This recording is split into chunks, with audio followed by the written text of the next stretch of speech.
Eu jamais imaginei que veria minha própria filha tão furiosa, gritando comigo como uma louca por eu me recusar a entregar o dinheiro que ganhei com a venda da minha propriedade. E menos ainda pensei que meu filho mais velho a defenderia com tanta violência a ponto de quebrar uma das minhas costelas com um único empurrão.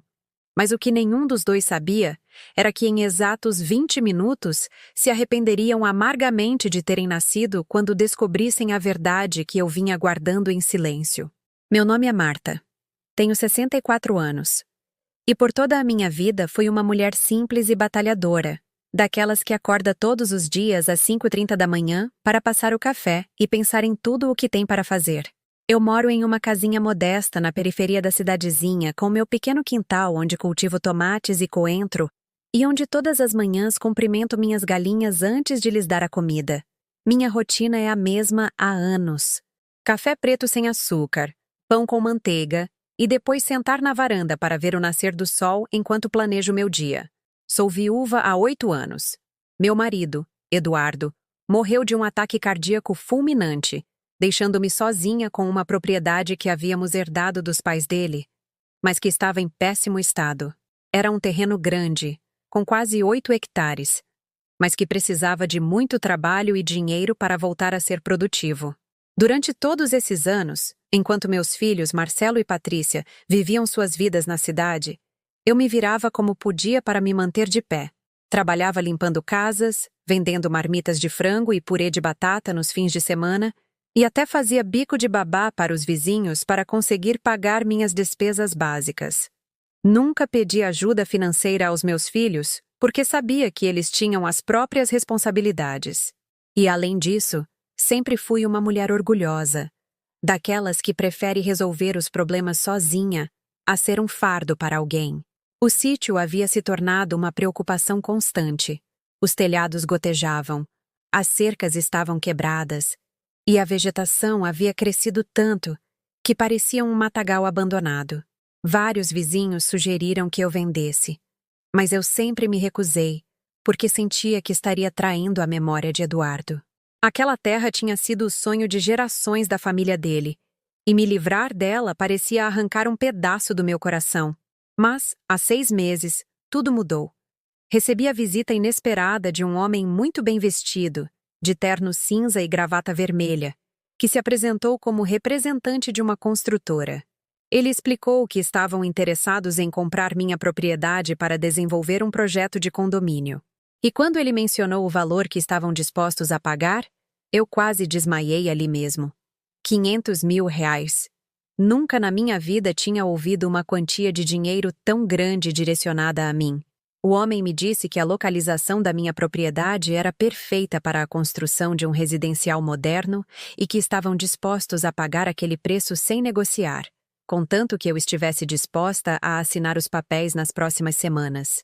Por dias, não consegui dormir pensando naquela oferta.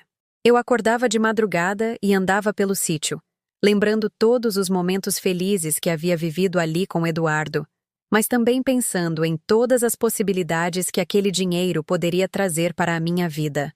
Eu poderia reformar minha casinha, comprar roupas novas, viajar para ver meus netos que moram longe e, acima de tudo, ter a tranquilidade financeira que nunca tive nos meus 64 anos de vida. Finalmente, após muita reflexão e até sonhando com Eduardo me pedindo para ser feliz, tomei a decisão mais difícil da minha vida. Vendi o sítio. A papelada foi surpreendentemente rápida e, em menos de 1 mês, eu tinha um valor em minha conta bancária que jamais pensei em possuir. A primeira coisa que fiz após receber o dinheiro foi permanecer em silêncio absoluto. Não contei para ninguém, nem mesmo para minha vizinha Graça, que sempre foi como uma irmã para mim e que sabia de todos os meus segredos. Algo dentro de mim dizia que eu deveria manter aquela informação em segredo até decidir exatamente o que faria com tamanha fortuna. Guardei os documentos da venda em uma caixa de metal que tenho debaixo da minha cama, junto com as poucas joias que minha mãe havia me deixado. Durante as 2 primeiras semanas após a venda, minha vida continuou exatamente a mesma. Acordava às 5h30, passava meu café, alimentava minhas galinhas e seguia minha rotina de sempre. A única diferença era que agora, Quando me sentava na varanda à tarde, um sorriso secreto surgia no meu rosto ao pensar em todas as coisas maravilhosas que eu poderia fazer com aquele dinheiro. Eu havia começado a fazer uma lista mental das minhas prioridades. Primeiro, queria reformar completamente minha casinha, trocar o telhado que gotejava nas chuvas, pintar as paredes desbotadas, instalar um banheiro novo, pois o meu tinha mais de 20 anos, e comprar um fogão moderno para substituir o velho que às vezes não acendia direito. Também pensei em comprar uma caminhonete usada, mas em bom estado, porque estava cansada de depender do ônibus para ir à cidade. Mas, acima de tudo, havia algo muito especial que eu queria fazer com aquele dinheiro. Algo que eu vinha planejando em segredo e que sabia que mudaria a vida de muitas pessoas. No entanto, ainda não era o momento de revelar. Eu nem me atrevia a dizer em voz alta para mim mesma, com medo de que a emoção me traísse. Tudo mudou em uma tarde de quinta-feira, enquanto eu regava meus tomates. Ouvi o motor de um carro se aproximando pela estrada de terra que leva à minha casa. E quando levantei os olhos, vi o carro branco da minha filha Patrícia estacionando em frente à minha porta. Fiquei muito surpresa ao vê-la em um dia de semana, pois ela trabalhava em um escritório na capital e normalmente só me visitava aos domingos. Patrícia saiu do carro com um sorriso estranho, um daqueles sorrisos que eu conhecia muito bem porque via desde que ela era pequena. Era o sorriso que ela colocava quando queria me pedir algo importante ou quando havia aprontado alguma. Ela usava um vestido amarelo que eu nunca tinha visto, sapatos de salto alto que afundavam na terra do meu quintal e uma bolsa grande pendurada no braço. "Mãe, que surpresa deliciosa te encontrar por aqui", ela disse, se aproximando para me dar um beijo no rosto. "Preciso conversar com você sobre algo muito importante." Convidei-a para entrar e preparei um copo de água fresca com gelo. Sentamos na minha pequena sala de estar, ela no sofá, e eu na minha cadeira favorita, a de balanço de madeira que tinha sido da minha avó. Patrícia parecia nervosa. Brincava com as chaves do carro e evitava me olhar diretamente nos olhos. "Mãe", ela começou suavemente. "Ontem eu estava conversando com a dona Judite, aquela que mora perto de onde era a sua propriedade. E ela me contou uma coisa que me deixou muito surpresa." Meu coração começou a bater mais rápido. Eu sabia exatamente para onde aquela conversa estava indo, e uma sensação de alarme começou a crescer no meu peito. Judite era a maior fofoqueira da região, e claramente ela tinha visto toda a movimentação da construtora em torno do meu terreno. "Ela me disse que você vendeu o sítio." "Mãe, isso é verdade?" Patrícia agora me olhava intensamente com aquela expressão que ela usava quando era adolescente e me questionava se eu tinha encontrado algo suspeito no quarto dela.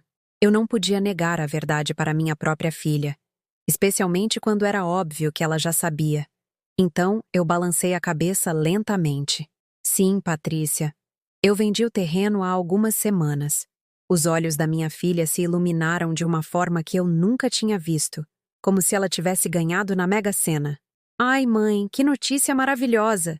E por quanto você vendeu? Deve ter sido por um bom valor, não é?" Algo no tom de voz dela me deixou muito desconfortável. Não era a reação que eu esperava de uma filha preocupada com a mãe. Ela não me perguntou como eu me sentia ao vender a terra do pai, nem se tinha sido difícil tomar aquela decisão, ou se eu precisava de apoio emocional. Ela só queria saber quanto dinheiro eu havia recebido. "Foi uma venda justa", respondi com cautela, sem dar detalhes específicos sobre o valor. Patrícia se inclinou para a frente, se aproximando de mim. "Mãe, a senhora sabe que pode confiar em mim.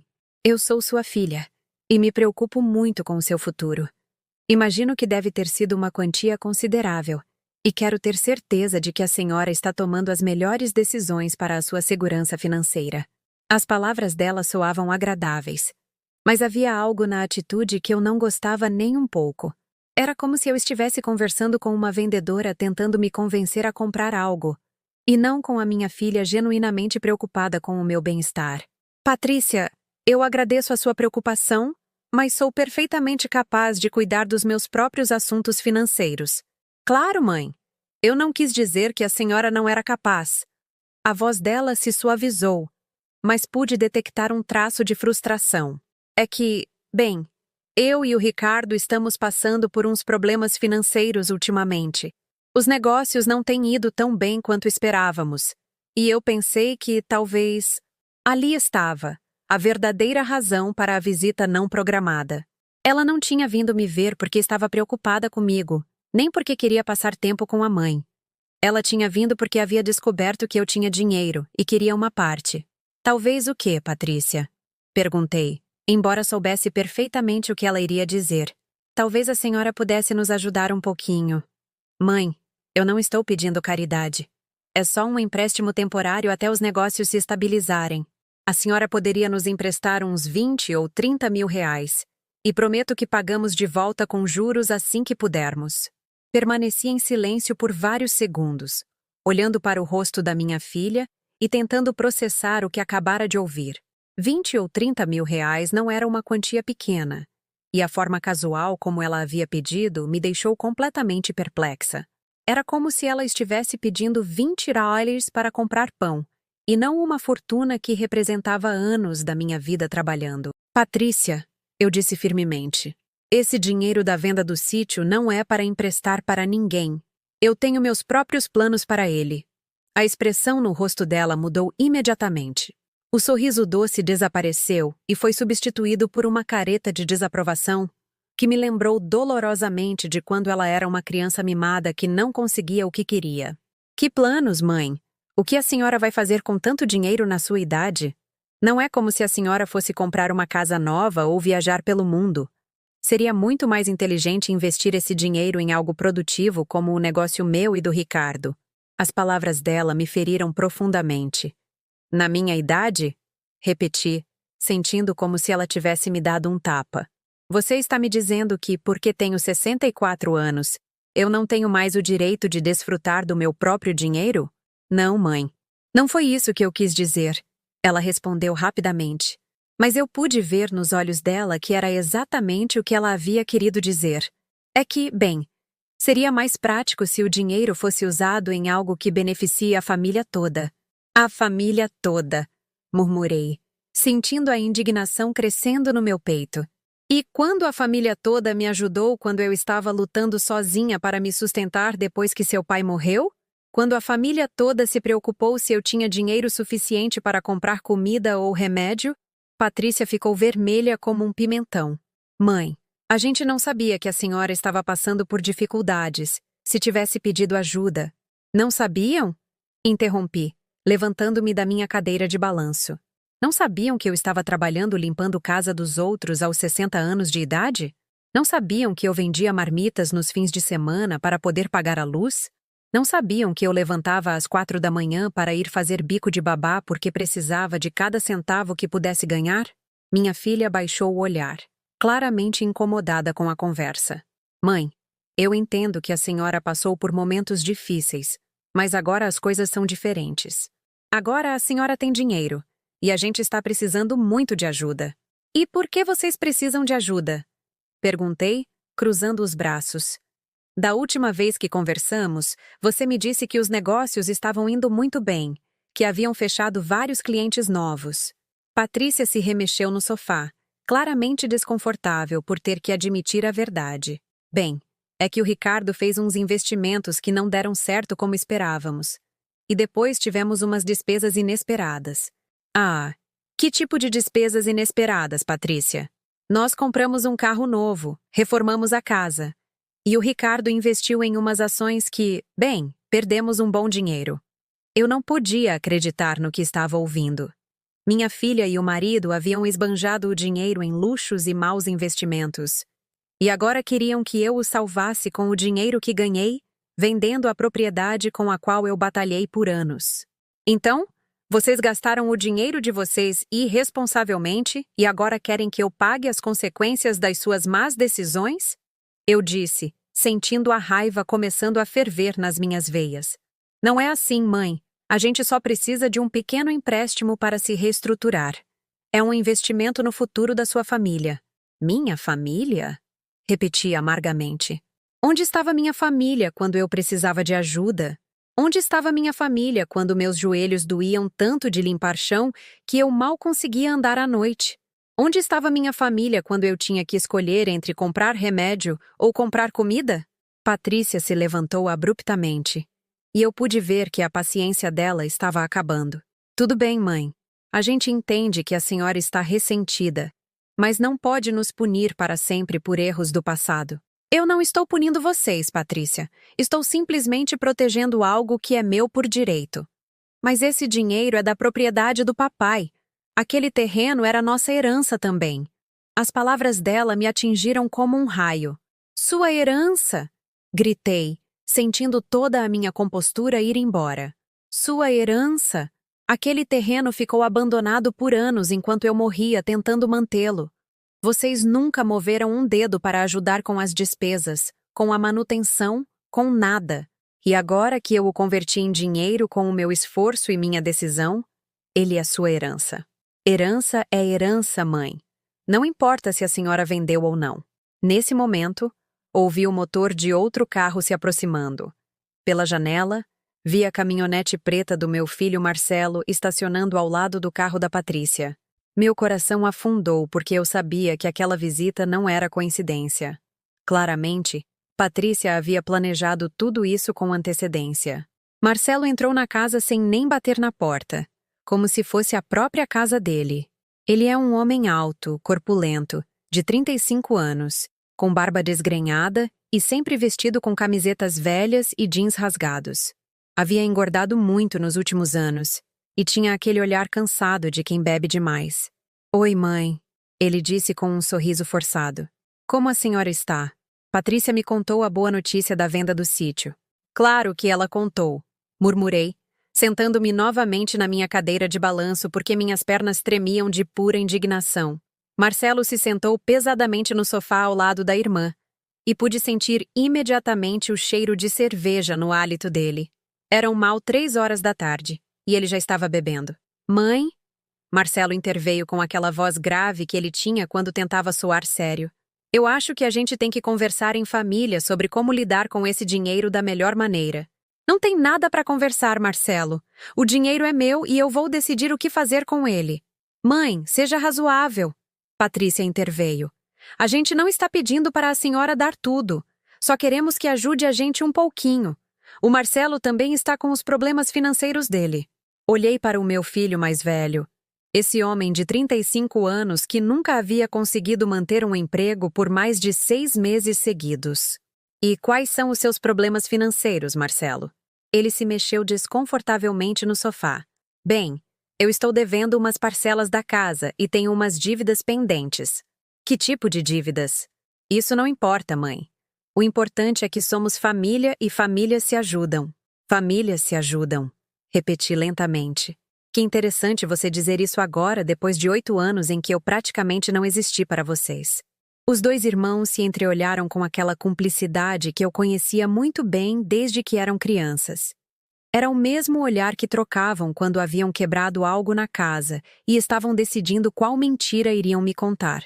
Mas agora eles eram adultos, e aquele olhar me assustava muito mais do que quando tinham 8 e 10 anos. Mãe! Marcelo disse, inclinando-se para a frente. Eu acho que a senhora está sendo um pouco injusta. A gente sempre esteve ao seu lado. Sempre estiveram ao meu lado? Ri amargamente. Marcelo, qual foi a última vez que você me visitou sem precisar de alguma coisa?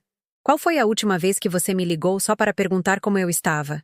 Mãe, a senhora sabe que eu trabalho muito. Você trabalha muito? Eu o interrompi. Se você mal consegue manter um emprego por mais de alguns meses, e quando tem um emprego, gasta tudo em cerveja e naquelas máquinas de caça-níqueis no bar. O rosto de Marcelo ficou vermelho como um pimentão. Isso não é verdade. Eu não tenho problema com jogos. Por favor, Marcelo.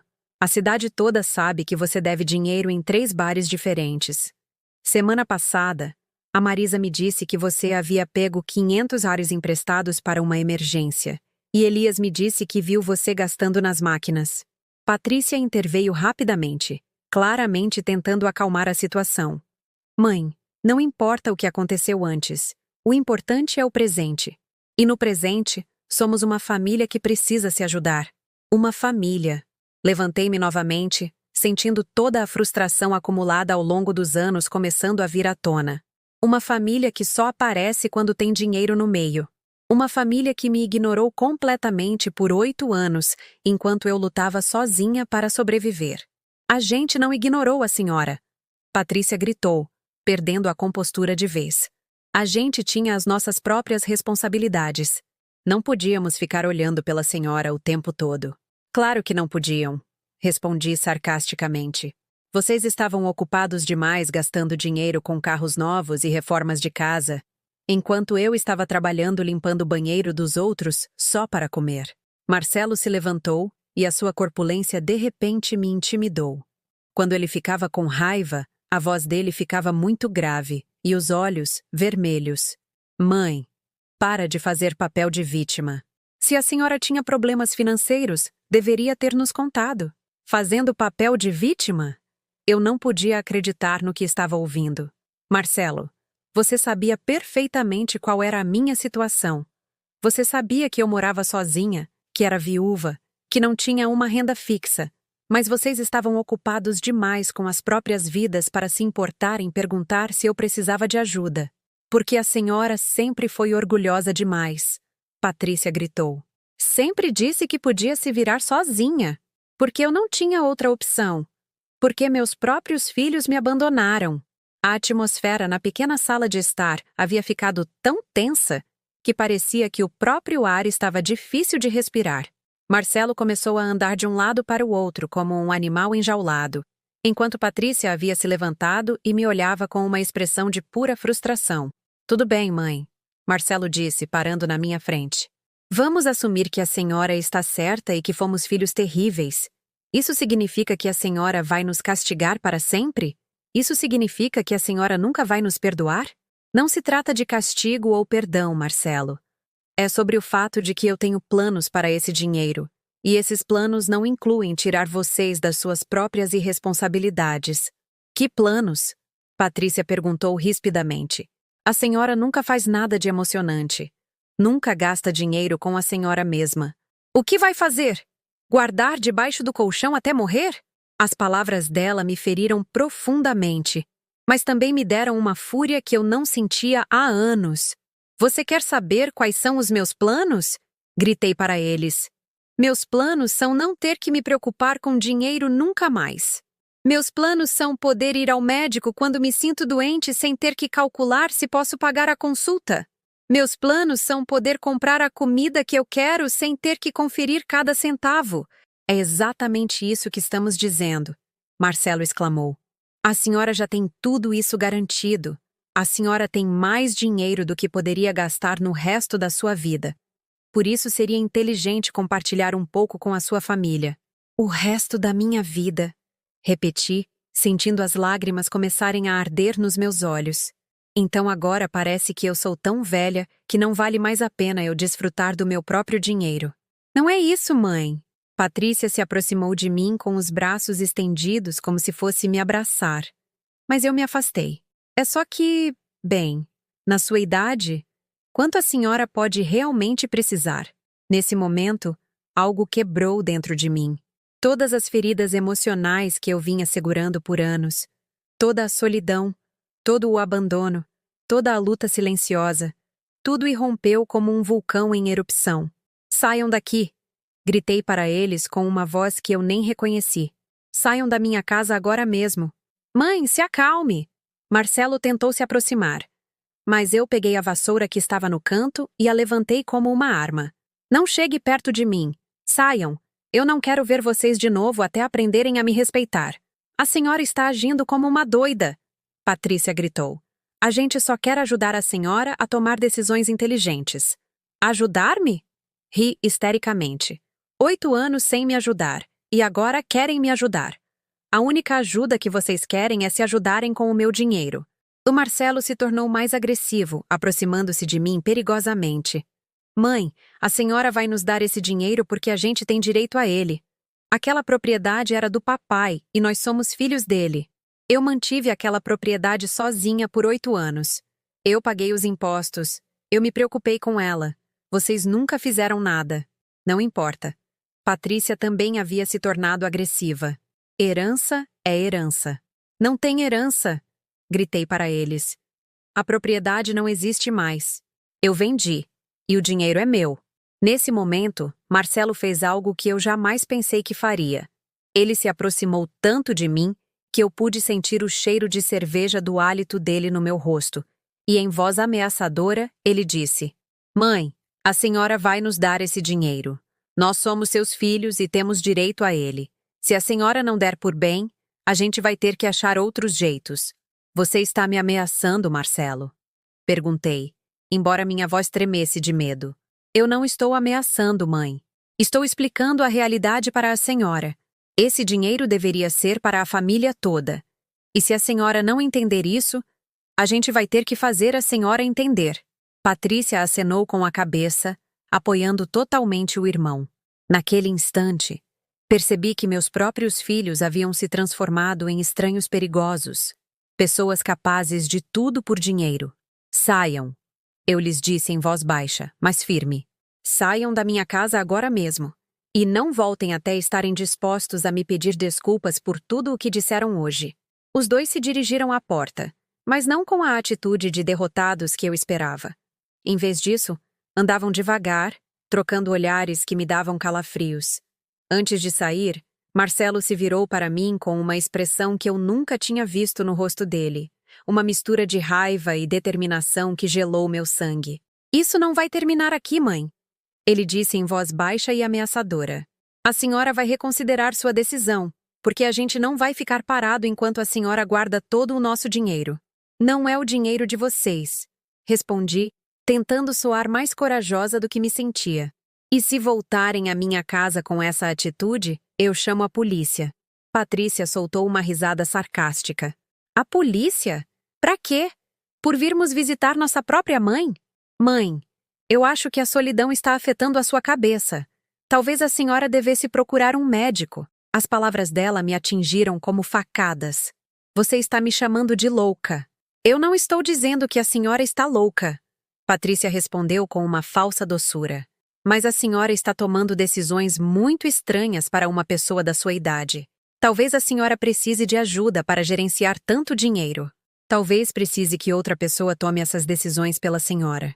O medo que senti naquele momento era diferente de tudo que eu já havia experimentado. Não era apenas medo físico, mas um terror profundo de que meus próprios filhos fossem capazes de me fazer mal de maneiras que eu nem podia imaginar. Vão embora, eu lhes disse, mas minha voz soou fraca e quebrada. Por favor, vão embora e me deixem em paz. A gente vai, mãe, Marcelo disse. Mas a gente volta. E da próxima vez, espero que a senhora tenha refletido sobre o seu egoísmo. Depois que eles se foram, eu me sentei na minha cadeira de balanço por horas, tremendo, não de frio, mas de choque. Eu não conseguia acreditar que os filhos que eu havia criado, a quem eu havia dado todo o meu amor e minha vida, haviam se transformado em pessoas tão cruéis e gananciosas. Eu senti como se tivesse conhecido dois estranhos perigosos, e não meus próprios filhos.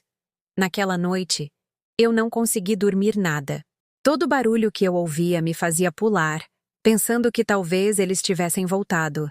Levantei-me várias vezes para checar se todas as portas e janelas estavam trancadas corretamente, algo que eu nunca havia feito na minha vida, porque sempre me senti segura na minha própria casa. No dia seguinte, tentei seguir com minha rotina normal, mas tudo havia mudado. Quando fui alimentar minhas galinhas, minhas mãos tremiam tanto que derramei metade do milho no chão. Quando tentei regar minhas plantas, não conseguia me concentrar e acabei encharcando a terra mais do que o necessário. Por volta do meio-dia, recebi um telefonema que quase fez meu coração parar. Era a Patrícia, mas a voz dela soava completamente diferente de como havia soado no dia anterior. Agora ela falava com um tom doce e preocupado, como se nada de ruim tivesse acontecido entre nós. Mãe, ela disse, espero que a senhora tenha dormido bem essa noite. Eu estive pensando muito sobre a nossa conversa de ontem, e eu acho que talvez os dois lados tenham dito coisas das quais se arrependem. Patrícia, eu não me arrependo de nada do que eu disse ontem. Ah, mãe, não seja assim. A senhora sabe que a gente te ama muito. E a última coisa que a gente ia querer era te fazer sentir mal. Talvez a gente pudesse encontrar uma solução que funcione para todos. A mudança de atitude dela me deixou ainda mais nervosa do que a agressão do dia anterior. Pelo menos quando ela estava com raiva, eu sabia com o que estava lidando. Essa nova versão manipuladora da minha filha me assustava muito mais. Não há nada para negociar, Patrícia. Minha decisão é final. Mãe, por que a gente não se encontra de novo? Mas dessa vez em um ambiente mais relaxado? Podíamos almoçar na lanchonete Esquina Nobre. Só nós duas, mãe e filha. Sem pressão, sem brigas, só uma conversa civilizada. Eu não quero ter mais conversas sobre esse assunto. Mãe, por favor, me dê apenas uma chance de explicar melhor a nossa situação. Talvez eu não tenha me expressado corretamente ontem. Talvez, se a senhora me escutasse com mais calma, pudesse entender por que a gente precisa da sua ajuda. Algo no tom de voz dela me fez suspeitar que ela tinha segundas intenções.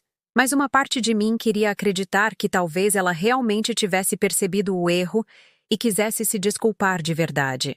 Tudo bem, eu finalmente lhe disse. Mas que fique claro que eu não vou mudar de ideia sobre o dinheiro. Claro, mãe. Eu só quero que a gente tenha uma conversa de mãe e filha. Concordamos em nos encontrar no dia seguinte na lanchonete Esquina Nobre. Um lugar pequeno, mas aconchegante, no centro da cidade, onde serviam a melhor comida caseira brasileira da região. Era um lugar público, com muita gente, onde eu me sentiria segura. Naquela noite, dormi muito mal de novo, com pesadelos estranhos onde Marcelo e Patrícia me perseguiam pela casa exigindo dinheiro. Em um dos sonhos, eles haviam trazido advogados e polícia para me forçar a entregar tudo, dizendo que eu era velha demais para tomar minhas próprias decisões. No dia seguinte, me vesti com um cuidado especial. Coloquei meu vestido rosa favorito, aquele que meu falecido marido Eduardo havia me dado no meu aniversário de 50 anos, e arrumei o cabelo do jeito que mais gostava.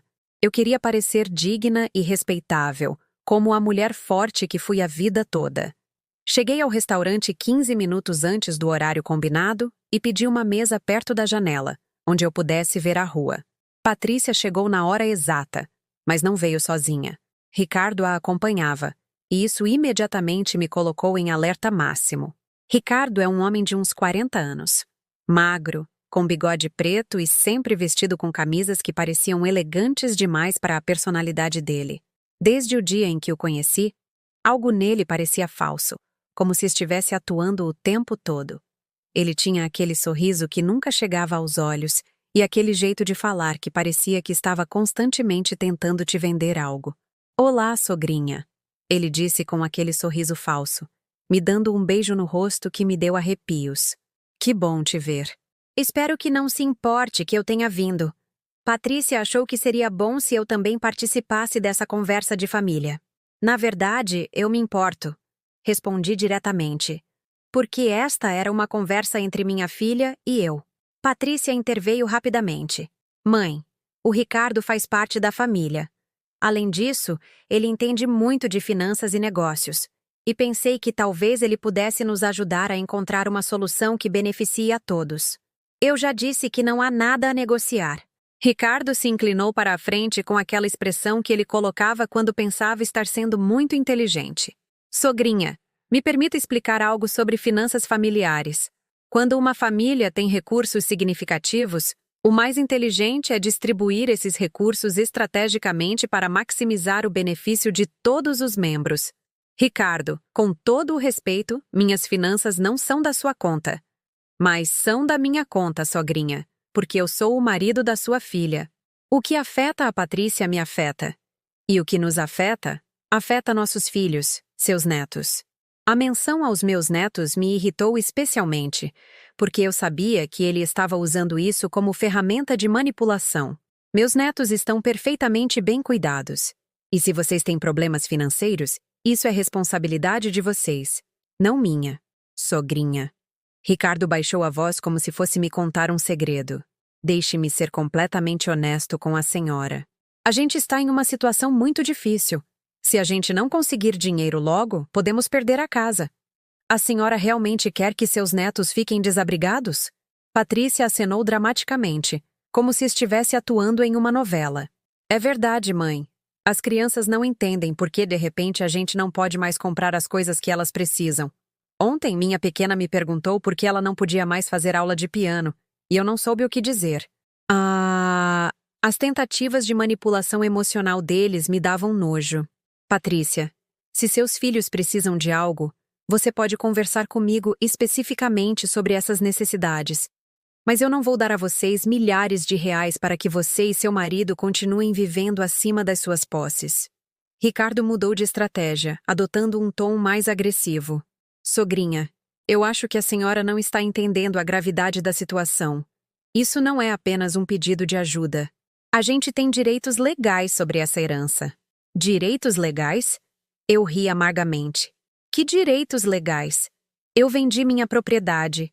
Uma propriedade que estava no meu nome, e o dinheiro está na minha conta bancária. A propriedade era a herança do seu marido. E de acordo com a lei, os filhos têm direitos sobre heranças paternas. Ricardo, você claramente não sabe nada sobre leis. Quando meu marido morreu, aquela propriedade legalmente se tornou minha. Eu paguei os impostos por 8 anos. Eu mantive os documentos em dia.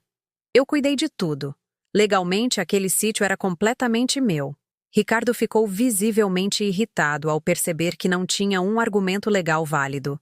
O rosto dele ficou vermelho, e ele começou a bater os dedos nervosamente na mesa. Patrícia, por sua vez, havia adotado aquela expressão de vítima que ela havia aperfeiçoado desde a adolescência. Mãe, Patrícia disse com a voz embargada, como se estivesse prestes a chorar. Eu não consigo acreditar que a senhora é tão cruel com a própria família. A senhora realmente vai deixar seus netos sofrerem por causa do seu egoísmo? Eu não sou cruel, Patrícia. Eu sou uma mulher que finalmente aprendeu a se valorizar depois de anos sendo ignorada pelos próprios filhos. Ricardo interveio com um sorriso que me deu arrepios. Sogrinha, talvez devêssemos abordar isso de outra perspectiva. Uma mulher na sua idade vivendo sozinha com tanto dinheiro, isso não parece perigoso para a senhora? Há muitos criminosos que se especializam em roubar pessoas idosas que têm economias consideráveis. As palavras dele soaram como uma ameaça mal disfarçada. Você está me ameaçando, Ricardo? Claro que não, sogrinha. Estou apenas preocupado com a sua segurança. Seria terrível se algo ruim acontecesse com a senhora. Especialmente agora que tem tanto dinheiro em espécie. O garçom se aproximou para anotar nosso pedido. Mas eu havia perdido completamente o apetite. A conversa havia tomado um rumo que me aterrorizou. E percebi que meus próprios parentes eram capazes de me intimidar de maneiras que eu nunca imaginei. Eu não vou pedir nada, eu disse ao garçom. Eu estou indo embora agora mesmo. Mãe, por favor, não vá! Patrícia implorou, agarrando meu braço enquanto eu me levantava. A gente ainda não terminou de conversar. Sim, terminamos, respondi, puxando meu braço para me soltar do aperto dela. E que fique bem claro, eu não vou dar a vocês um centavo do meu dinheiro. Não importa o quanto me ameacem ou manipulem. A gente não está te ameaçando.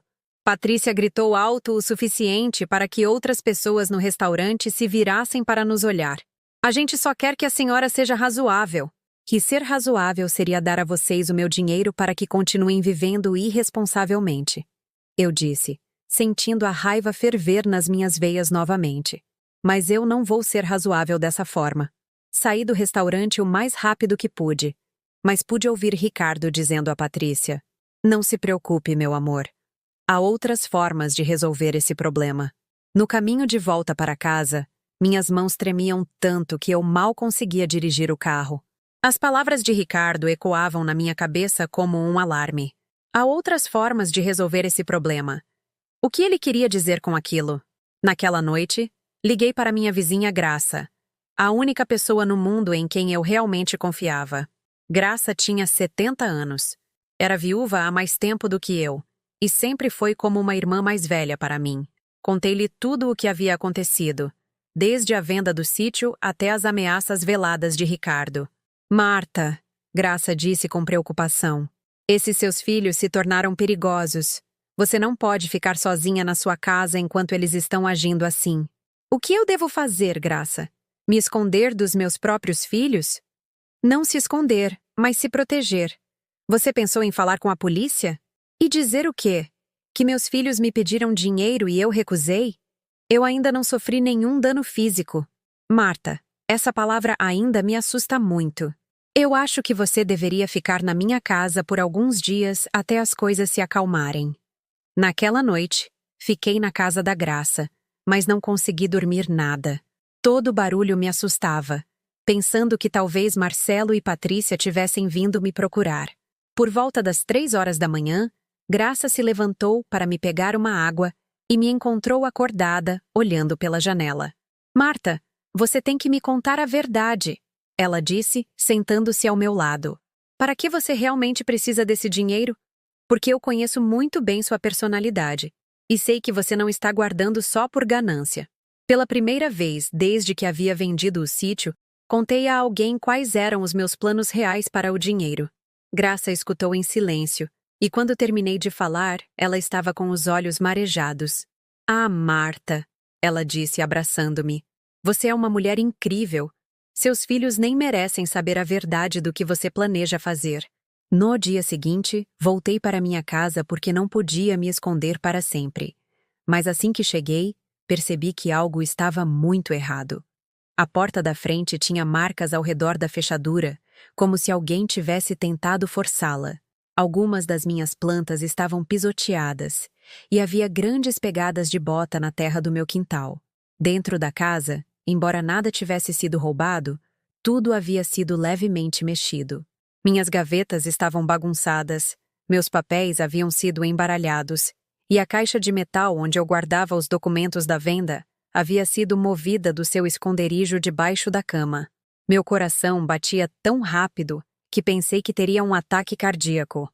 Alguém havia invadido minha casa enquanto eu estava fora, e não foi difícil adivinhar quem havia sido. Marcelo tinha a chave da minha casa há anos para emergências, e ele claramente havia decidido usá-la para procurar informações sobre o meu dinheiro. Liguei imediatamente para trocar as fechaduras, mas o chaveiro me disse que só poderia vir no dia seguinte. Naquela noite, barricadei-me no meu quarto, colocando uma cadeira debaixo do trinco da porta e dormindo com uma faca de cozinha debaixo do meu travesseiro. Na manhã seguinte, enquanto esperava o chaveiro, recebi uma visita que eu não esperava. Era Elias, um primo de segundo grau do meu falecido marido, um homem de uns 50 anos que trabalhava como mecânico na cidade.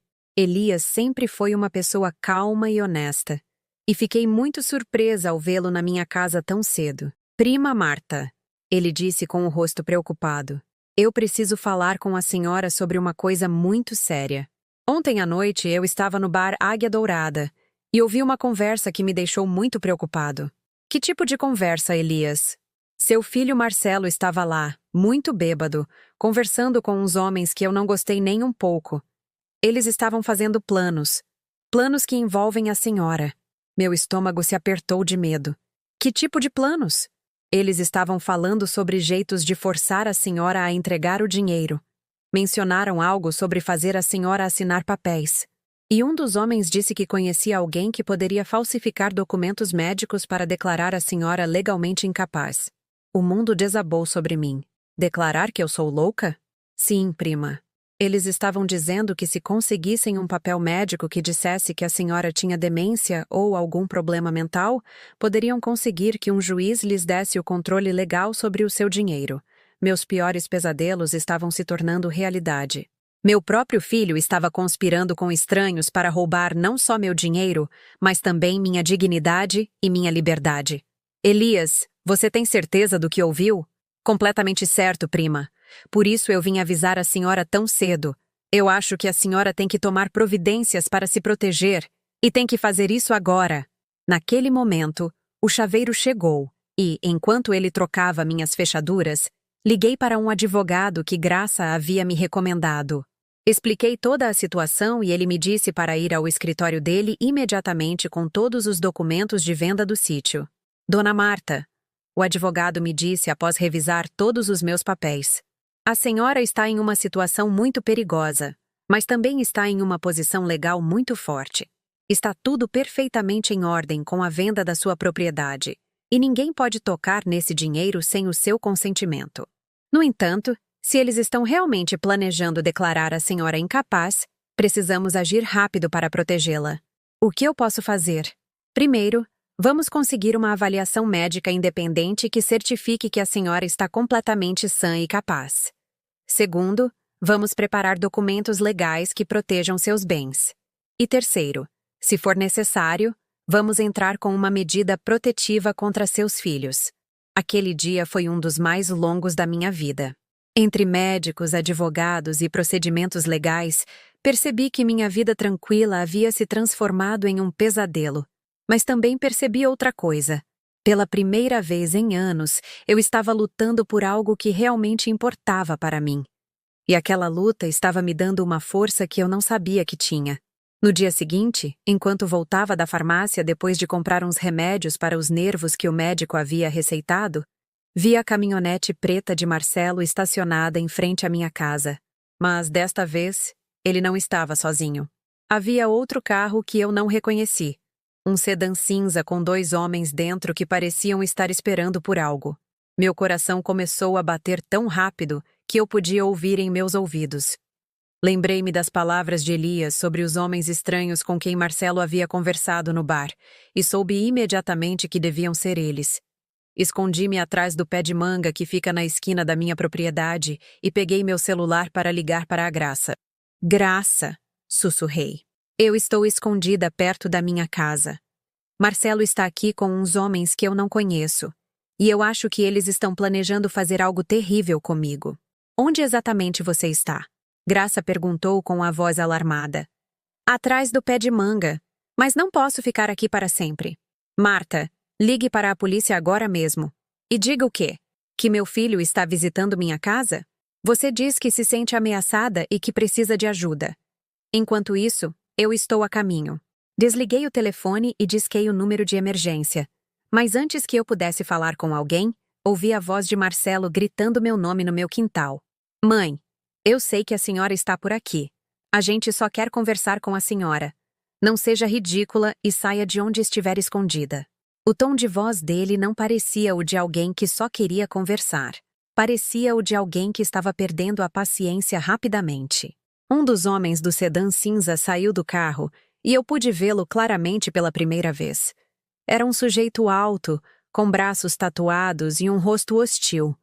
Ele vestia uma camiseta preta justa que mostrava que ele se exercitava regularmente e andava com aquela atitude agressiva de quem está acostumado a intimidar pessoas.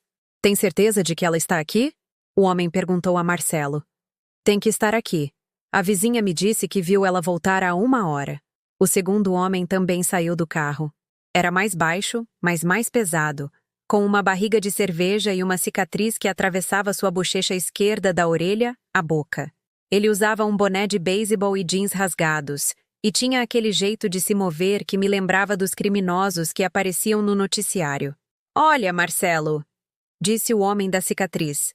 A gente não tem o dia todo. Se sua mãe não quiser cooperar por bem, a gente vai ter que usar outros métodos para convencer ela. Me deem mais alguns minutos, Marcelo respondeu. E pude ouvir o desespero na voz dele. Ela tem que aparecer.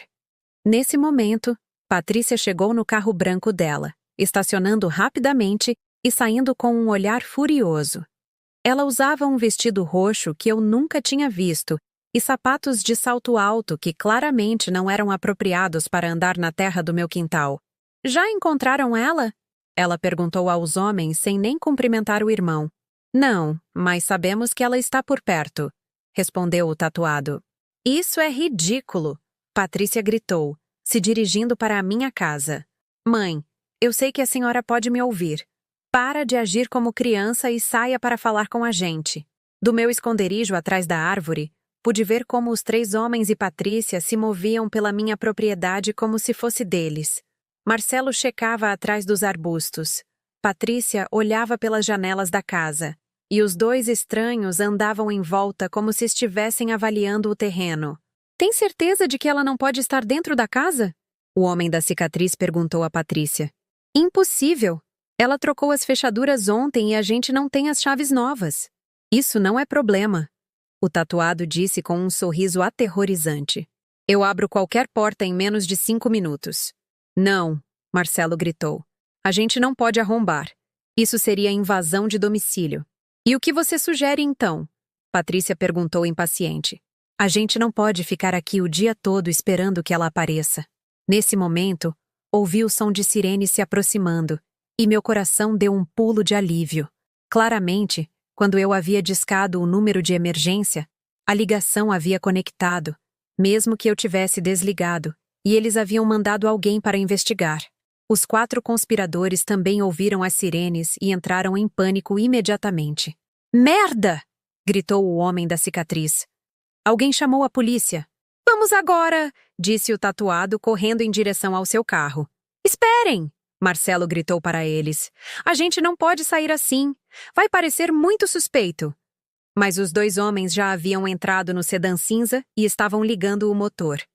Eles saíram em alta velocidade da minha propriedade, levantando uma nuvem de poeira, bem no momento em que a viatura policial dobrava a esquina. Patrícia e Marcelo ficaram parados ali, tentando agir como se nada de estranho tivesse acontecido. Mas eu pude ver o pânico nos rostos deles. 2 policiais saíram da viatura e se aproximaram dos meus filhos. Um deles era jovem, talvez com uns 25 anos, e o outro era mais velho, com a aparência de quem já tinha visto muita coisa na carreira. Boa tarde, disse o policial mais velho. Recebemos um chamado de emergência desse número de telefone, mas a comunicação foi cortada. Está tudo bem por aqui? Marcelo conseguiu compor um sorriso falso. Sim, policial. Está tudo ótimo. Estávamos só visitando nossa mãe. E onde está a mãe de vocês? O policial jovem perguntou, olhando em volta. Patrícia interveio rapidamente. Ela deve estar na cidade fazendo umas coisas. Chegamos e ela não estava. Então resolvemos esperar por ela. E os homens que acabamos de ver sair no carro cinza? O policial mais velho perguntou desconfiado. Que homens? Marcelo mentiu descaradamente. Não sabemos do que o senhor está falando. Nesse momento, decidi sair do meu esconderijo. Eu não podia permitir que meus filhos continuassem mentindo para a polícia. E, além disso, percebi que era mais seguro enfrentar a situação com os policiais presentes. Oficiais! Gritei, caminhando em direção a eles. Fui eu quem fez a ligação. Todos se viraram para me olhar. Marcelo e Patrícia tinham rostos de puro terror, enquanto os policiais pareciam confusos. A senhora é a dona desta casa? O policial mais velho me perguntou. Sim, eu sou Marta. E estes são meus filhos. Mas, oficial, eles vieram aqui com 2 homens que me assustam muito, e eu tive que me esconder porque me sinto ameaçada. Mãe, isso não é verdade, Patrícia gritou. A gente só veio te visitar. Por que a senhora se escondeu dos próprios filhos? Por que a senhora se escondeu dos próprios filhos? O policial jovem me perguntou. Eu expliquei brevemente a situação, a venda do sítio, as exigências agressivas de dinheiro, as ameaças veladas e os planos que eles vinham fazendo para me declarar mentalmente incapaz. Os policiais escutaram atentamente, especialmente quando mencionei os homens estranhos que haviam estado com meus filhos. Dona Marta? O policial mais velho disse. A senhora tem alguma prova dessas ameaças? Meu primo Elias ouviu eles conversando no bar ontem à noite. Ele pode confirmar. Marcelo se tornou muito agressivo. Tudo isso é mentira. Nossa mãe está inventando histórias porque não quer nos dar o dinheiro que legalmente nos pertence. Que dinheiro? O policial jovem perguntou. O dinheiro da venda de uma propriedade que era a herança do nosso pai. Patrícia respondeu. Ela vendeu sem nos consultar. E agora se recusa a dividir o dinheiro com a família dela. Aquela propriedade era minha. Eu disse firmemente. Eu paguei os impostos, eu a mantive e eu tinha todo o direito legal de vendê-la. O policial mais velho olhou para mim com compreensão. A senhora quer registrar uma queixa formal contra seus filhos? Antes que eu pudesse responder, Marcelo explodiu de raiva. Isso é ridículo! Ele gritou, se aproximando de mim perigosamente. Esse dinheiro é nosso por direito, e se a senhora não entender por bem, a gente vai fazer a senhora entender por mal. Senhor, afaste-se da senhora, o policial jovem ordenou, colocando-se entre Marcelo e eu. Mas Marcelo havia perdido completamente o controle. Toda a frustração e raiva que ele vinha acumulando por dias irrompeu, e ele avançou em minha direção com os punhos cerrados. A senhora vai nos dar esse dinheiro agora mesmo! Ele gritou, empurrando o policial jovem que tentava detê-lo. O que aconteceu em seguida foi tudo muito rápido. Marcelo conseguiu se desvencilhar dos dois policiais e se lançou contra mim com tanta fúria que eu não tive tempo de me afastar. O empurrão dele foi tão violento que me atirou para trás, e eu caí pesadamente sobre as pedras do meu quintal. A dor que senti no meu lado esquerdo era indescritível, como se uma faca tivesse sido enfiada em mim e estivesse sendo torcida. Gritei de agonia enquanto os policiais lutavam com Marcelo para algemá-lo. Patrícia ficou completamente pálida ao perceber o que o irmão havia feito. Marcelo, você enlouqueceu? Do chão, com uma dor insuportável me atravessando o lado, pude ver o horror no rosto de Patrícia enquanto a polícia algemava Marcelo. Meu filho mais velho se debatia como um animal selvagem, gritando obscenidades e ameaças enquanto os policiais o seguravam. Me soltem! Aquela velha louca está roubando nosso dinheiro! Ele continuava gritando com saliva escorrendo pelo canto da boca. O policial mais velho imediatamente chamou uma ambulância pelo rádio, enquanto o mais jovem mantinha Marcelo controlado. Patrícia se aproximou de mim, mas quando tentou me ajudar a levantar, gritei de dor. Não me toque! Fique longe de mim! Eu lhe disse, sentindo as lágrimas escorrerem pelo meu rosto, não só pela dor física, mas pela traição emocional. Mãe, por favor, me deixe ajudar, Patrícia implorou em voz embargada. O Marcelo não queria te machucar. Ele só perdeu o controle. Não queria me machucar?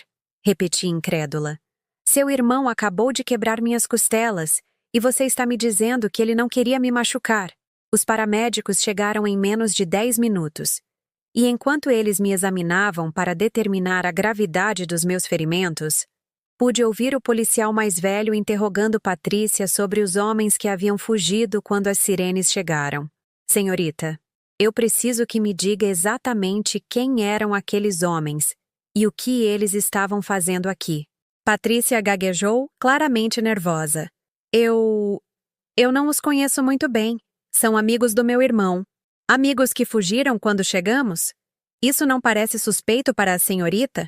Oficial, eu não sabia que eles vinham. Marcelo não me disse nada sobre trazer mais ninguém.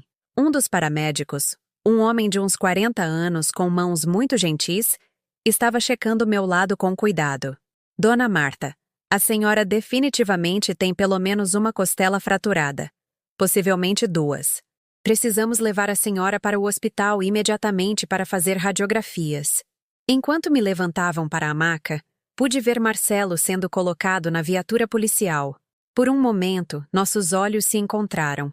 E pela primeira vez desde que todo esse pesadelo havia começado, eu vi algo próximo de remorso nos olhos dele. Mãe! Ele gritou do carro. Eu não queria que isso acontecesse. Eu só queria... É tarde demais, Marcelo! Gritei de volta, sentindo toda a dor emocional de anos se transformar em palavras. É tarde demais para se arrepender. No hospital, enquanto eu estava fazendo radiografias e exames, Graça chegou completamente ofegante. A pobre mulher havia corrido tanto que mal conseguia respirar. Oh, Marta, como você se sente? Dói muito? Minha alma dói mais do que meu corpo, Graça. Eu não consigo acreditar que meu próprio filho fez isso comigo. E Patrícia, onde ela está? Eu não sei e não me importo. Ela foi cúmplice de tudo isso. O médico, um jovem com rosto amável, veio explicar os resultados dos exames. Dona Marta, a senhora tem 2 costelas fraturadas do lado esquerdo. Não é uma lesão que coloque a vida em risco, mas será muito dolorosa nas próximas semanas. Doutor, por quanto tempo vou ficar assim? As costelas levam entre 6 e 8 semanas para cicatrizar completamente. Durante esse tempo, a senhora não pode fazer esforço físico. Não pode levantar peso e tem que ter muito cuidado ao se movimentar. Enquanto o médico explicava as instruções de cuidado, o policial mais velho chegou com um bloco de notas na mão. Dona Marta, eu preciso colher um depoimento formal da senhora sobre o que aconteceu. A senhora se sente bem o suficiente para falar? Sim, oficial. Eu quero que tudo fique registrado oficialmente. Contei-lhe toda a história desde o início. A venda do sítio, as primeiras exigências por dinheiro, a escalada das ameaças, a conspiração para me declarar incapaz e, finalmente, a agressão física. Minha senhora, isso é muito grave. Seu filho está detido por agressão a idoso, o que é um crime grave. A senhora deseja apresentar queixa formal? A pergunta me atingiu como um balde de água fria. Uma coisa era estar com raiva de Marcelo e outra era enviá-lo para a prisão. Mas quando pensei em tudo o que havia acontecido, todas as ameaças, todos os planos maliciosos, percebi que não tinha outra escolha. Sim, oficial. Eu quero apresentar queixa, não apenas pela agressão física, mas por todas as ameaças e intimidação. O policial acenou com a cabeça e continuou a tomar notas. Nós também vamos investigar aqueles homens que estavam com ele. A descrição da senhora coincide com alguns criminosos conhecidos na região. Naquela noite, eu fiquei no hospital em observação, e Graça ficou comigo. Por volta das 22 horas da noite, recebi uma ligação que eu não esperava. Era Patrícia, e pela voz, eu percebi que ela tinha chorado. Mãe, ela disse com a voz embargada. Eu preciso falar com a senhora. Por favor. Eu não tenho nada para conversar com você, Patrícia. Mãe, por favor. O Marcelo está preso e tudo isso saiu completamente do controle. Mas você queria que eu fosse ferida emocionalmente. Você queria que eu fosse roubada do meu dinheiro. Você queria que eu fosse declarada louca. Eu não sabia sobre te declarar louca, mãe. Essa foi a ideia do Ricardo e daqueles homens horríveis. E por que você não me defendeu? Por que você não me protegeu quando sabia que eles estavam planejando me fazer mal? Patrícia permaneceu em silêncio por vários segundos. Por quê? Porque a gente precisava do dinheiro, mãe. A gente está em uma situação muito desesperadora. Pois agora vocês estão em uma situação ainda mais desesperadora. Seu irmão vai para a cadeia e você vai ter que encarar as consequências legais das suas ações. Mãe, por favor, não deixe o Marcelo ir para a prisão. Ele tem problemas com álcool e jogos, mas não é uma pessoa ruim. Ele só precisa de ajuda. Patrícia, seu irmão quebrou 2 das minhas costelas. Ele me agrediu fisicamente na frente da polícia. Isso não é algo que se perdoa com um simples pedido de desculpas. E se a gente devolver todo o dinheiro que pedimos? E se a gente prometer nunca mais te incomodar? Que dinheiro vocês vão me devolver se nunca me deram 1 centavo? E como você vai me prometer não me incomodar se acabaram de provar que são capazes de qualquer coisa? No dia seguinte, quando recebi alta do hospital, meu advogado veio me visitar na Casa da Graça, onde eu ficaria durante a minha recuperação. Dona Marta, o advogado me disse, eu tenho notícias importantes. A polícia prendeu os 2 homens que estavam com o seu filho. Acontece que eles têm antecedentes criminais por estelionato e extorsão. Um deles confessou que seu filho os havia contatado para ajudá-lo a intimidar a senhora. E o que vai acontecer agora? Seu filho vai responder por acusações muito sérias: agressão a idoso, conspiração para cometer fraude e intimidação. Ele pode pegar vários anos de prisão. A notícia me deixou com sentimentos muito contraditórios. Por um lado, eu estava aliviada porque a justiça estava funcionando. Mas por outro lado, a ideia de que meu próprio filho passaria anos na cadeia partia meu coração. E a minha filha, ela também vai ter problemas legais? Depende.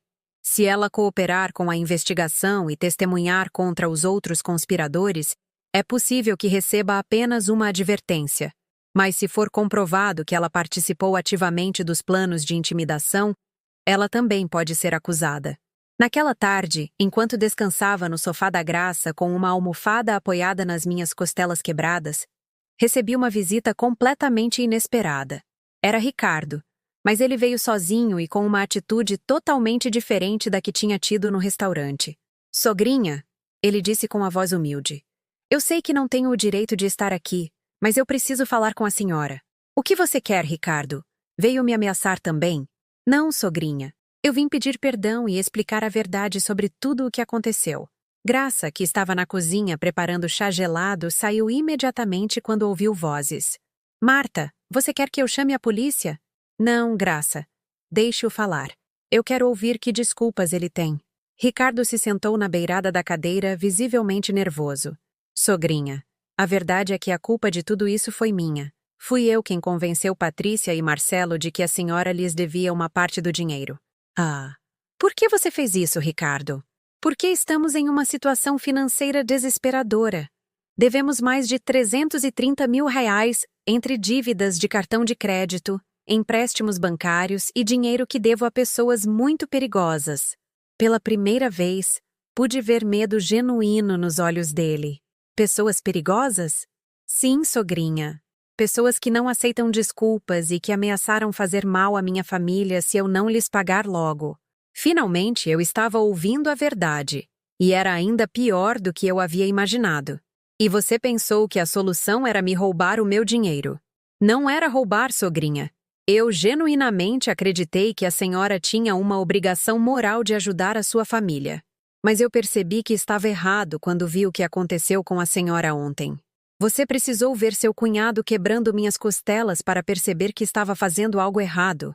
Ricardo baixou a cabeça, visivelmente envergonhado.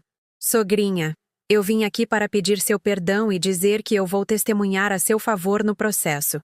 Eu vou confessar toda a minha participação nesse plano horrível. As palavras dele me surpreenderam. Por que você faria isso? Não percebe que isso pode te colocar em apuros legais? Porque é a coisa certa a fazer, sogrinha. E porque eu espero que talvez algum dia a senhora possa encontrar um jeito no seu coração de perdoar a minha esposa. Patrícia foi levada pelo meu mau caminho, mas no fundo, ela te ama muito. As palavras de Ricardo me deixaram completamente desnorteada. Durante todos esses dias, eu estive tão focada em me proteger e lidar com a traição que não tive tempo de processar verdadeiramente meus próprios sentimentos em relação aos meus filhos. Sim, eu estava furiosa e magoada, mas por baixo de toda aquela raiva, ainda existia amor. Um amor profundamente ferido, mas amor mesmo assim. Ricardo, eu lhe disse após vários minutos de silêncio, eu agradeço você ter vindo pedir desculpas. Mas desculpas não curam costelas quebradas nem apagam ameaças de morte. Eu sei, sogrinha, e não espero que me perdoe imediatamente. Eu só queria que a senhora soubesse a verdade e queria lhe pedir uma coisa. O quê? Quando tudo isso acabar, quando Marcelo sair da prisão e quando tivermos pagado pelos nossos erros, haveria alguma possibilidade de que pudéssemos reconstruir essa família? Não pelo dinheiro, mas porque seus netos precisam da senhora na vida deles. A menção aos meus netos me atingiu bem no coração. Durante todo esse pesadelo, eu havia tentado não pensar neles, em como tudo isso iria afetá-los. Eram crianças inocentes que não tinham culpa das decisões terríveis que os pais haviam tomado. Meus netos sempre serão bem-vindos na minha vida, eu lhe disse firmemente. Mas isso não significa que eu vou perdoar automaticamente os pais deles. Eu entendo, sogrinha. Eu só peço que com o tempo a senhora considere a possibilidade. Depois que Ricardo saiu, Graça e eu ficamos em silêncio por muito tempo. Finalmente, ela quebrou o silêncio com uma pergunta que eu vinha evitando pensar. Marta, o que você vai fazer com o dinheiro agora? Era a primeira vez que alguém me fazia essa pergunta sem segundas intenções, sem tentar tirar algo de mim. Graça perguntava por curiosidade genuína e porque se importava com o meu bem-estar. Graça, eu acho que é hora de eu te contar quais eram os meus planos reais para aquele dinheiro. Ajeitei-me melhor no sofá, tentando encontrar uma posição que não doesse tanto, e contei à minha querida amiga o segredo que eu vinha guardando desde o dia em que recebi a oferta de compra. Você se lembra da minha irmã Susana? Claro, a que morreu de câncer há 5 anos. Antes de morrer, Susana me fez prometer algo. Ela me fez prometer que se um dia eu tivesse os recursos para fazê-lo, eu ajudaria outras mulheres que estivessem passando pela mesma coisa que ela passou. Graça me olhou atentamente, esperando que eu continuasse. Susana teve que vender a casa, o carro e até as joias da nossa mãe para pagar os tratamentos contra o câncer. No final, não foi suficiente. E ela morreu endividada e sem ter recebido todos os tratamentos que precisava. Lágrimas começaram a rolar pelo meu rosto enquanto eu lembrava da minha irmã mais nova, que havia lutado com tanta bravura contra aquela doença terrível. Meu plano era usar o dinheiro da venda para criar um fundo para ajudar mulheres de baixa renda que tivessem câncer. Não todo o dinheiro, é claro. Eu ia guardar uma parte para minha própria segurança, mas a maior parte seria para cumprir a promessa que fiz a Susana. Graça ficou em silêncio por vários segundos, e quando finalmente falou, estava com lágrimas nos olhos. Oh, Marta, você é uma mulher incrível! E pensar que seus filhos queriam roubar aquele dinheiro que iria ajudar tanta gente necessitada. Graça, o mais triste de tudo é que se eles tivessem me perguntado sobre os meus planos com respeito e carinho, talvez eu tivesse encontrado um jeito de ajudar a eles também. Mas eles nunca me deram a oportunidade. Apenas presumiram que tinham direito ao meu dinheiro e tentaram tomá-lo à força. Você vai seguir em frente com seus planos originais? Sim, Graça. Mais do que nunca, essa experiência me ensinou como é importante ajudar as pessoas que realmente precisam, e não pessoas que simplesmente querem viver acima das suas posses. No dia seguinte, recebi uma ligação do meu advogado com notícias sobre o caso. Dona Marta, eu tenho atualizações importantes. Seu filho Marcelo se declarou culpado de todas as acusações e aceitou uma pena de 2 anos de reclusão, com possibilidade de liberdade condicional após 1 ano, se completar um programa de reabilitação para alcoolismo e vício em jogos. E os outros homens? Os 2 receberam penas mais longas porque já tinham antecedentes. O principal organizador do plano para declarar a senhora incapaz recebeu 5 anos. E a minha filha? Sua filha decidiu cooperar totalmente com a investigação e testemunhar contra todos os outros.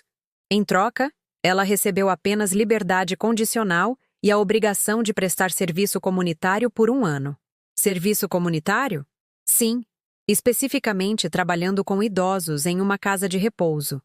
O juiz achou apropriado dadas as circunstâncias. Naquela tarde, enquanto eu descansava no quintal da Graça, recebi uma visita que eu não esperava. Era Patrícia. Mas ela parecia completamente diferente de como eu a havia visto em semanas. Ela havia emagrecido, tinha olheiras profundas e usava roupas simples que pareciam velhas. Mãe, ela disse em voz quase inaudível, eu sei que não tenho o direito de estar aqui, mas eu precisava ver a senhora antes de começar meu serviço comunitário. O que você quer, Patrícia? Eu quero pedir seu perdão, mãe. Não um pedido de desculpas superficial, mas um perdão genuíno de filha para mãe. Ela se sentou em uma cadeira perto de mim, mas mantendo uma distância respeitosa. Mãe, nestes últimos dias eu tive muito tempo para pensar em tudo o que aconteceu. E eu percebi que não só falhei com a senhora como filha, mas me tornei uma pessoa que nem eu mesma reconheço. Patrícia, palavras são fáceis. Atos são o que contam. Eu sei, mãe. Por isso não estou pedindo para a senhora me perdoar agora mesmo. Estou apenas pedindo que talvez com o tempo a senhora possa considerar me dar uma chance de mostrar que eu posso ser melhor. E o Ricardo? Você ainda é casada com ele? Patrícia baixou o olhar. A gente está se divorciando. Eu percebi que foi ele quem me manipulou para agir contra a senhora, e eu não posso ser casada com alguém que me fez machucar a minha própria mãe. As palavras dela me surpreenderam. Eu não esperava que ela tomasse uma decisão tão drástica. E as crianças? As crianças vão ficar comigo. Ricardo concordou porque sabe que as dívidas dele o colocam em perigo, e ele não quer expor as crianças a essas pessoas perigosas. Como você vai sustentá-los sozinha? Eu consegui um trabalho de meio período em um escritório, além do serviço comunitário. Não vai ser fácil, mas eu prefiro viver com dificuldades financeiras do que viver com a culpa do que eu fiz com a senhora. Pela primeira vez em semanas, eu pude ver minha verdadeira filha por baixo de toda a ganância e manipulação. Era a criança que eu havia criado, a jovem que ela havia sido antes da influência de Ricardo corrompê-la. Patrícia, eu tenho uma condição para considerar perdoar você algum dia. Qualquer coisa, mãe. Eu quero que você faça terapia. Eu quero que você entenda como chegou a ser capaz de trair a própria mãe. E quero que você garanta que isso nunca mais aconteça. Eu já comecei, mãe. Faz parte dos termos da minha liberdade condicional. Mas mesmo que não fosse obrigatório, eu faria. E o que você vai contar aos meus netos sobre tudo isso? Eu vou contar a verdade de um jeito adequado para a idade deles. Eu vou contar que a mãe deles cometeu erros muito graves, que machucou a avó e que está trabalhando muito para ser uma pessoa melhor. Depois que Patrícia saiu, eu pensei por horas sobre tudo o que havia acontecido. Minha vida havia mudado completamente no espaço de poucas semanas. Eu havia perdido a confiança nos meus filhos. Eu havia sido traída pela minha própria família. Eu havia sofrido lesões físicas. Mas eu também havia descoberto uma força interior que eu não sabia que tinha. Naquela noite, liguei para o meu advogado para dar início ao processo de criação da fundação, em memória da minha irmã Susana. Decidi chamá-la de Fundação Esperança da Susana e dedicá-la especificamente a ajudar mulheres de baixa renda que estivessem lutando contra o câncer. 3 meses depois, quando minhas costelas haviam cicatrizado completamente, eu tive a cerimônia de inauguração da fundação. Graça estava lá comigo, junto com vários vizinhos e membros da comunidade que haviam conhecido Susana. Para minha surpresa, Patrícia também veio, mas ficou na parte de trás do evento sem se aproximar de mim. Depois da cerimônia, ela se aproximou timidamente. "Mãe", ela disse, "eu só queria dizer que estou muito orgulhosa do que a senhora está fazendo. A tia Susana ficaria feliz em saber que a memória dela está ajudando tantas mulheres. Obrigada, Patrícia." "Mãe, a senhora acha que um dia a gente pode voltar a ter um relacionamento normal?" Olhei para ela por vários segundos antes de responder. "Patrícia, eu acho que nunca mais vamos ter o relacionamento que tínhamos antes, porque aquele relacionamento se baseava em uma confiança que foi quebrada. Mas talvez com muito tempo e muito trabalho, a gente consiga construir algo novo. É tudo o que posso pedir, mãe." 6 meses depois, recebi uma carta de Marcelo da prisão. Foi a primeira comunicação que eu tive com ele desde o dia em que ele quebrou minhas costelas. "Mãe", dizia a carta, "eu sei que não mereço seu perdão, mas quero que saiba que todos os dias nesta prisão, eu penso no que fiz com a senhora. E todos os dias eu me odeio mais por isso. Eu estou em um programa de recuperação para alcoólatras e viciados em jogos. E pela primeira vez em anos, estou começando a entender o quanto eu estava doente. Eu não estou pedindo para a senhora me perdoar, porque sei que isso vai levar muito tempo, se é que algum dia vai acontecer. Eu só queria que a senhora soubesse que estou profundamente arrependido e que, quando sair daqui, vou dedicar o resto da minha vida a tentar reparar o mal que causei à senhora." Quando terminei de ler a carta, percebi que pela primeira vez, desde que tudo isso havia começado, eu não sentia raiva dos meus filhos. Eu não os havia perdoado completamente, e talvez nunca perdoasse de forma integral, mas havia encontrado algo próximo da paz. Hoje, 1 ano após a venda do sítio, minha vida é completamente diferente. A Fundação Esperança da Susana já ajudou mais de 50 mulheres com seus tratamentos contra o câncer. Patrícia terminou o serviço comunitário e tem se mostrado uma mãe responsável que está criando bem os meus netos. Marcelo sairá da prisão em 6 meses. E embora eu não saiba se podemos reconstruir nosso relacionamento, pelo menos eu sei que ele está trabalhando para se tornar uma pessoa melhor. E eu aprendi algo fundamental: que o dinheiro não é a coisa mais importante na vida, mas sim o respeito próprio. Aprendi que não há problema em dizer não, mesmo para a família. Aprendi que proteger o que é seu não te torna uma pessoa egoísta, mas sim uma pessoa forte. E, acima de tudo, aprendi que às vezes os erros mais dolorosos podem te levar a descobrir quem você realmente é e do que é capaz. Meu nome é Marta. Tenho 65 anos e finalmente aprendi a me valorizar tanto quanto sempre valorizei os outros.